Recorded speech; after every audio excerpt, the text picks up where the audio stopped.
Howdy, I'm Gray Pilgrim. Oh dear, dear. Today is the 4th of October, 2023. And this is a cheap Spanish-made flintlock. I don't know what who the maker is. I don't know much of anything about it. It's marked Spain and a serial number, and that's it. But it's a nice old piece, and I picked it up relatively cheap. So here it is. Ooh, let's do this. Ooh, yeah, that'll work. Anyway, first thing I wanted to talk about. As of about a week ago, I had 918 subscribers. Now I have 916. Well, I may have ticked off some folks and made some rude comments. I don't know, but it seems that oh hell, let me move this a little, just a scotch. There. How's that? May have, like I said, ticked off some folks, but I don't know. I'm really trying to get as many subscribers as I can. I'm trying to make that magic 1,000. But I've decided I'll definitely not be monetizing my channel if I get there. The reason is that advertising is a hit or miss thing on YouTube. Mainly miss, especially if you're into guns. And I'm into guns. I like guns. I think guns are very interesting. I think this is part of our cultural legacy in America. I think that regardless of the icky guns sort of feelings that most left-leaning political types seem to have, because by doing that they can nurse the paranoia of a lot of people and make money off of it. That it's not worth it. It's just not worth it. Today, Matt Hoover over at CRS Firearms just got sentenced for 5 years for basically reading an ad on his channel. Now, granted, it's for the auto key card, which is a novelty item that looks like a lightning link, but it isn't. And even in the trial, they proved that it isn't. Yes, if you take a piece of metal and do your own little template for the parts, and then cut it out and then machine it just right, yeah, you could make one. But the one that's pictured on that particular device won't work, and it was proven at the trial it won't work. But that's enough. I mean, it scared the 12 good men and true, I guess, because and a very leftist, politically leaning judge. So they went guilty for being an American. For being an American. Yeah, Matt's not exactly the smartest guy around. He's not exactly, he's a typical blue-collar guy. You know, he's got a family. He's trying to earn a living. He's got a gun business, and he runs a gun tube channel. And he had, I don't know, a couple of 100,000 subscribers. And he took ads. And he took an ad from a guy who had this thing down in, I think, in Florida. So that meant that he had to come up with the money to ship himself from, I think it was in Wisconsin, down to Florida to stand trial. How dare you? But the Hilton liked it because they had to hold up in a hotel while they were there. And then he sends his family back home. Well, he sits around in a jail cell and waits for sentencing. And then he's sentenced, and now he has to spend 5 years of his life in federal prison for reading an ad on his YouTube channel. So I don't think I'll be at all monetizing my channel. Old Chinese curse, may you live in interesting times. Well, these are interesting times. Very interesting times. For the very first time, they just ousted a House Speaker, which in this particular case I highly approve of. Go Matt Gaetz, you're doing the work of God. But on the other hand, I'm just a dumb old hillbilly from the hills. Yes, I collect guns. I've got a few of them, and I got books on them. I got lots of books, and I've read all of them, and I know something about it. Might I suggest Ian McCollum's books? He has written some really wonderful things. But I don't want to be accused of being one of those people, because I'm not. I'm not anybody. I'm not.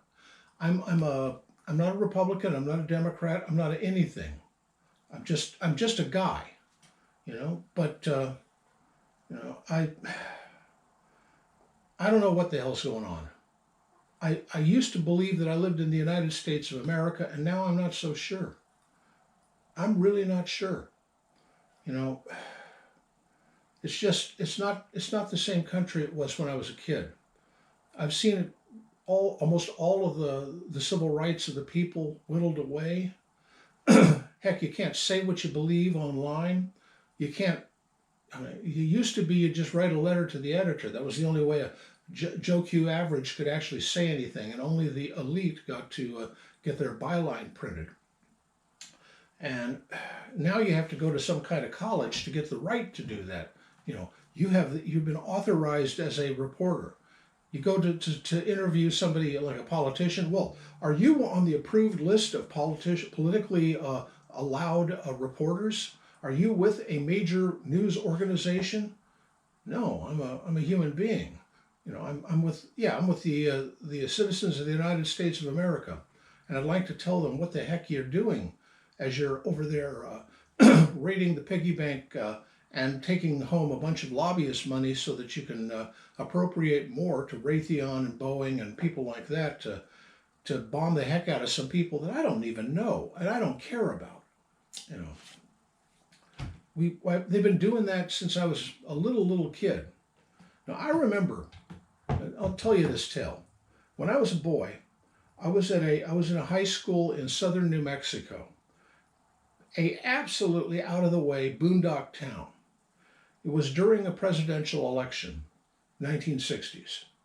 Well, the majors were not going to be anywhere near our little hick town, but a minor candidate, one who my dad said that he was a crook and there was no way he'd vote for him.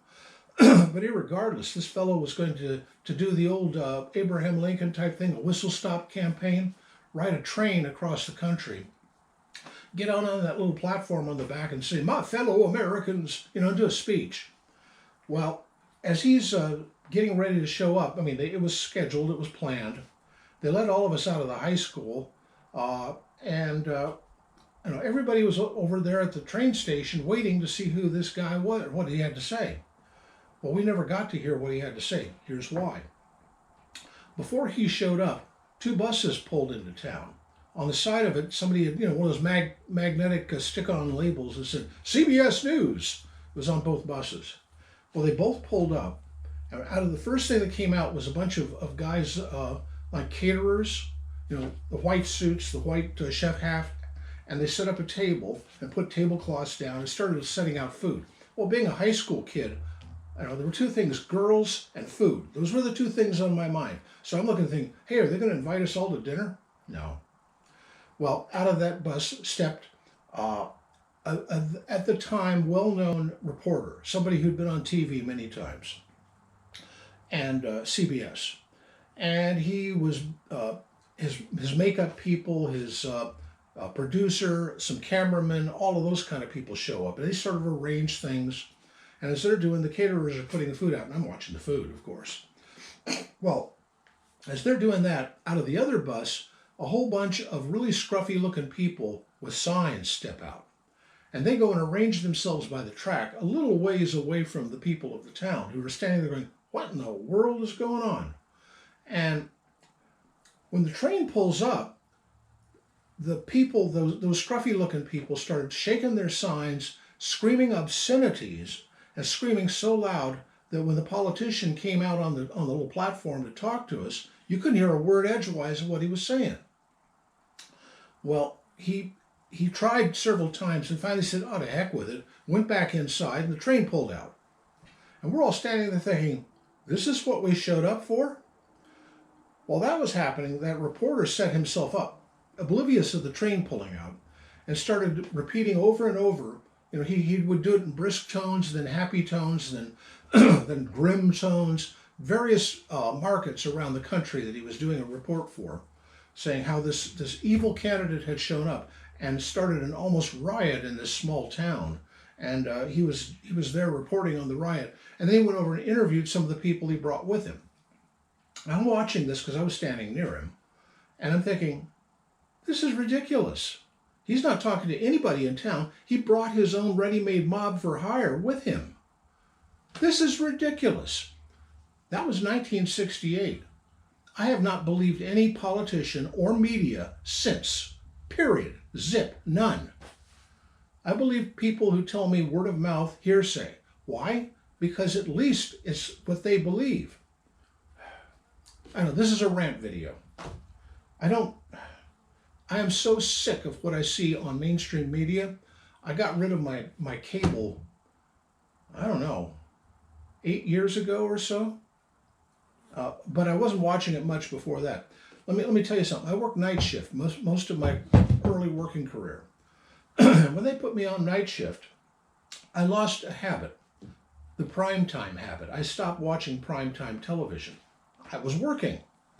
Well, I used to read a lot of books because you're bored half the time. It's either work or you go home.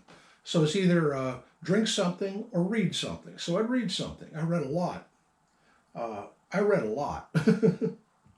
Anyway, and by the way, working night shift is lousy for the dating scene too. Back then it was real dating. It wasn't, I don't know, all Instagram or whatever the social media thing is for young singles. And you go into a cafe anymore and you're seeing people like this, not looking over and smiling at each other, like guys looking over at really hot looking babes and saying, "Hey, how's it going?" They go, "Ooh, John McGillicuddy, huh? What's your profile?" And they're looking them up. I don't have a Facebook account. I'm not on any of those things. The only social media that I participate in is this channel. That's it. Now, I'm an old hillbilly, so it doesn't really, I'm not in the dating scene at all. It doesn't matter to me. But anyway, what was I talking about? Oh, today, politics and crap. Right. This country has turned to crap. Pure crap. Well, I'll do another video soon about the history of some obscure gun that I've got. I know I've got several that I've done videos on some of them, but some of the videos were not as good quality as this GoPro does. I wish I had a better camera and a better microphone, and all those really cool setups, but I don't, and I ain't rich enough to buy it, and I don't ask for any money or anything. I do ask for subscriptions, but not money. Just to subscribe here on YouTube or go over to Rumble or BitChute. I get a lot more engagement on BitChute than I do here. I think that has to do with the algorithm. I think that they're going through and snubbing every GunTuber channel that they can see. That's why my subscriptions keep going down. They did once before, and then I mentioned it, and the people who looked at their subscription went, "Hey, I was subscribed." I looked at mine. I was subscribed to a really good channel called 11 Bang Bang. Check it out. I was also subscribed to a guy called The Wild Snapper. He knows more about Colt 19th century revolvers than any 6 men I've ever talked to. There's another guy named Duke Frazier who knows a heck of a lot about the Oregon Trail and the Bozeman Trail and all the tales along the pioneers and the frontiers and when pioneers were coming across the prairie. He knows that stuff, but you're not going to find him much because they don't promote that kind of stuff anymore. There's a guy that goes by AR American. He knows more about Cape guns and what they used to use for the big game hunting in Africa. It's his wheelhouse. That and cowboy action shooting. But he's good at it. He knows his stuff. I know a lot of the guys who know stuff, but they're not as big as the big GunTube channels. They're smaller channels. But we get together every now and then, chat on the live streams and the like on others' channels. But You know, we get by. We get by. Anyway, like I said, I'll do some more real gun tube sort of videos soon. But every now and then, I just got to get things off my chest, you know? And this is one of those times. Anyway, that's about all I have to gripe about. Happy trails.